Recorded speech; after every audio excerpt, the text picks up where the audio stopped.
আসসালামু আলাইকুম।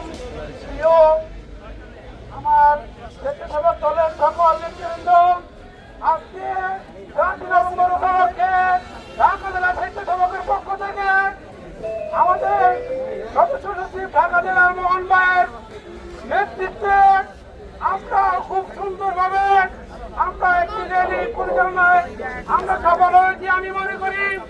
কারণ আমরা দেখতে পাচ্ছি সবাই সুশৃঙ্খল ভাবে যেভাবে আমরা এই নিহত থেকে এই পর্যন্ত আমরা র্যালি করে এসেছি, আমাদের এখানে কোনো রকম বিশৃঙ্খলা ঘটে নাই।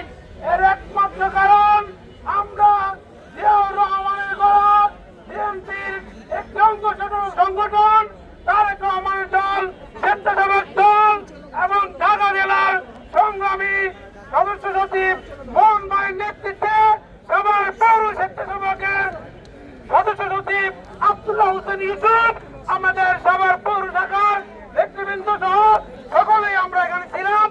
আমরা আগামী নির্বাচনে আমরা সবার পৌরসভার পক্ষ থেকে আব্দুল্লাহ হোসেন ইউসুফ ভাইয়ের পক্ষ থেকে সকলেই মোহন ভাইয়ের হয়ে ডাক্তার দেওয়ান সালাউদ্দিন বাবুর ভাইয়ের পক্ষে, খালেদা জিয়ার পক্ষে ধানের মার্কার ভোট নিয়ে আগামীতে রাজপথে থাকবো এবং আমাদের বিপরীত পক্ষ যা থাকবে সকল পক্ষকে আমরা বিপুল ভোটে হারিয়ে আমরা ধানের শীষকে জয়ী করে গড়ে ফিরবো ইনশাল্লাহ।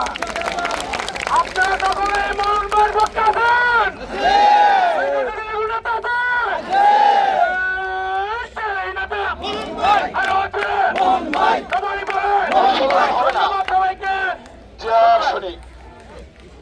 ব্যক্তির নাম নেওয়ার দরকার নাই, শুধু খালেদা জিয়া, জিয়াউর রহমান, তারেক রহমান, ঠিক আছে?